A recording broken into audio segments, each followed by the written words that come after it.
Iran कैसे इतना तेजी से जवाब दे पा रहा है, और ईरान को ये लोग जो वेनेजुएला समझे थे वो वेनेजुएला नहीं निकला, और हमें ईरान, इजराइल और अमेरिका को बैलेंस बना के रखना बड़ा इंपॉर्टेंट हो जाता है, क्योंकि तीनों हमारे एलाइज हैं सब यहाँ पर। देखिए ये सारा झगड़ा जो है ना वो अमीर बनने का है कि हम कैसे अमीर हो। सोचिए कि दुनिया सांस लेती है और सांस बनाने का कंट्रोल आपका आपके पास हो जाए। सोचिए कि अगर दुनिया पानी पीती है और केवल पानी आप बनाए तो आप दुनिया के कितने रईस इंसान होंगे।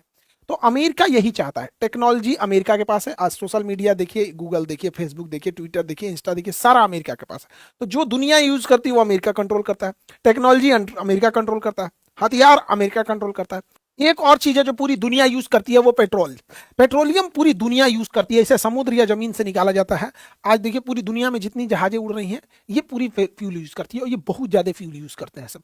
दुनिया में जितने भी ट्रेनें चल रही हैं, सड़कों पे गाड़ियां चल रही हैं, ये सारे फ्यूल से यूज करते हैं। सोचिए अगर इस पे कंट्रोल जिस देश का हो जाएगा वो देश कितना अमीर हो जाएगा। अमेरिका इसी तेल पे कंट्रोल करना चाहता है। जो भी तेल उत्पादक वाले देश हैं उनको ये मार के खत्म कर देगा, या तो उनके तेल पे अपना कंट्रोल करेगा। देखिए कैसे लीबिया मार के वहां का तेल ले गया, सीरिया मार के वहां का तेल ले गया, इराक मार के वहां का ले गया, अभी इराक का है। बाकी जो अरब देश है जो अमेरिका से नहीं लड़ सकते वो जी हजूर में, जैसे कैसे छक्का मारा जाता है, चौका मारा जाता है तो चीयर गर्ल्स होते हैं, ऐसे ऐसे नाचता है। तो बाकी अरब देशों को उसी टाइप का बना दिया है वहां पे, इससे ज्यादा कुछ नहीं। तो अमेरिका तेल पे कंट्रोल करता है। इसके अलावा आप तेल का पैसा अमेरिका को रुपया में नहीं दे सकते। अगर जिस दिन रुपया में दिए उस दिन हमला कर देगा। आपको पैसा डॉलर में देना है। अब ये डॉलर खरीदना पड़ेगा आपको अमेरिका से।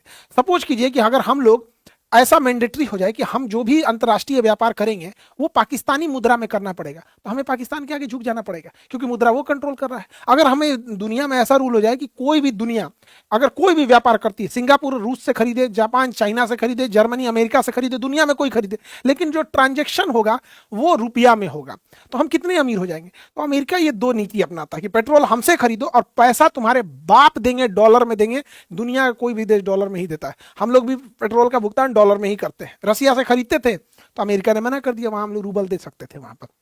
तो अमेरिका बस इसी पे कंट्रोल करना चाहता है।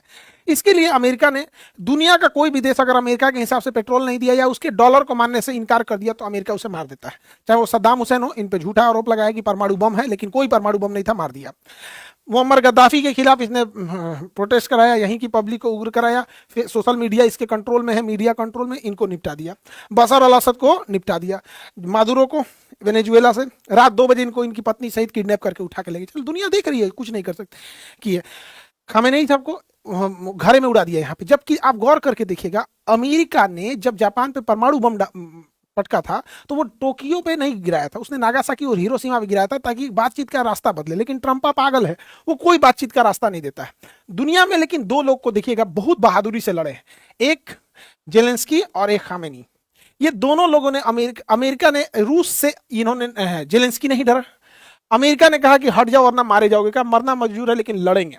वैसे ही खामेनी को, इनको भी कहा गया कि इनके कमांडरों ने क्या बंकर में चले दिए। इनका कहना था कि हमारे पूरे 9 करोड़ से ज्यादा, जो लगभग 9 से 12 करोड़ के आसपास ईरानी हैं, उन सबको पहले बंकर में रखो, अगर वो सुरक्षित होंगे तब जाएंगे, नहीं तो हम मरना कबूल करते हैं। तो ये 2 नेता हैं जिन्होंने यहाँ पे, हालांकि इन लोगों ने भी अमेरिका के सामने नहीं झुके थे, सबका हाल वही कर दिया। अमेरिका, हम कुछ नहीं कर सकते, शक्तिशाली के आगे सबको झुकना पड़ता है। अमेरिका ने मानवता की सारी हद पार कर दिया। उसने कहा ईरान में महिलाओं की सुरक्षा जरूरी है, महिलाओं के लिए स्वतंत्रता जरूरी है, और गर्ल्स स्कूल के ऊपर बम मार दिया। इतनी लड़कियां मर गई, जो जेनेवा कन्वेंशन का खुला उल्लंघन है। लेकिन अगर हम लोग कश्मीर मांगने लगे तो हमारे ऊपर नियम कानून आ जाता है, वर्ल्ड सैंक्शन आ जाते हैं, लेकिन इन पे नहीं लगता है। इसने पूरे टॉप लीडरशिप को ही मार दिया एक मिसाइल झटके में।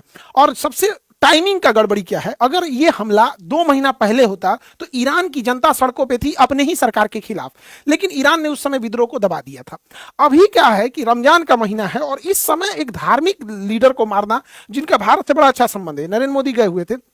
आप देखेंगे ये प्राइम मिनिस्टर है वहां की, ईरान की, इनका हेलीकॉप्टर दुर्घटना हो गया था क्योंकि हेलीकॉप्टर दूसरे देश का था, इनका नहीं था, और इनको अमेरिका ने मिसाइल से मार दिया। ईरान की एक परंपरा है, कोई भी देश जाता है वो प्रधानमंत्री से मिलता है, उनके जो सुप्रीम लीडर उनसे नहीं मिलता है। ये सुप्रीम लीडर उन्हीं से मिलते हैं जिनसे देश का अच्छा संबंध होता है। हमारा ईरान से अच्छा संबंध था, हमारा अमेरिका से भी अच्छा संबंध है, इजराइल से भी है यहाँ पे। तो इनका हेलीकॉप्टर अपना नहीं था तो क्रैश कर गया। हालांकि हमारे प्रधानमंत्री को भी इस सब चीजों पर ध्यान देना पड़ेगा। हमारे यहाँ पे भी हेलीकॉप्टर और जहाज अमेरिका का ही, इसलिए ज्यादा हम अमेरिका से कड़बड़ कड़बड़ करेंगे ना, कुछ इधर उधर कर देगा वहां पे, इसलिए उस पर कोई भरोसा नहीं।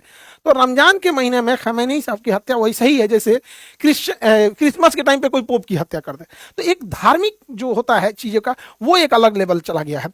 अब यहाँ पे ना दोनों लड़ रहे हैं सब। अब ईरान को दिख रहा है कि भाई इजराइल एंटीसेप्टर मिसाइलें रखा है, वहां पहुंचना थोड़ा मुश्किल है, अमेरिका पहुंचना और मुश्किल है। तो ईरान ने क्या किया, अगल बगल के जितने पड़ोसी देश थे जो अमेरिका और इजराइल का साथ देते थे, उन पे अंधाधुन मारना चालू किया। दुबई जो कहते थे हबीबी कम टू दुबई, मारा दुबई एयरपोर्ट पे।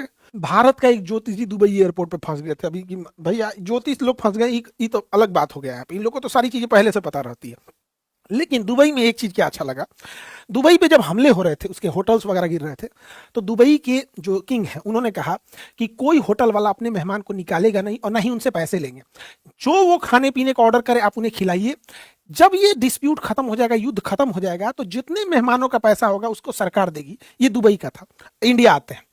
इंडिया में जब पहलगाम पर हमला हुआ था, ये बहन इनके सामने इनके हस्बैंड को गोली मार दिया गया, धर्म पूछ के मारा गया था। जब ये हमला हो रहा था तो लोग कश्मीर छोड़ के जाना चाह रहे थे। उस समय इंडिगो, एयर इंडिया, ये सब अपने टिकट को 10 गुना महंगा कर दिए। जो टिकट 5,000 का था वो 60,000 हो गया। अंतर देख रहे हैं दोनों देशों में। यहाँ पर गवर्नमेंट रेगुलेट नहीं कर रही है, वहां गवर्नमेंट रेगुलेट कर रही है।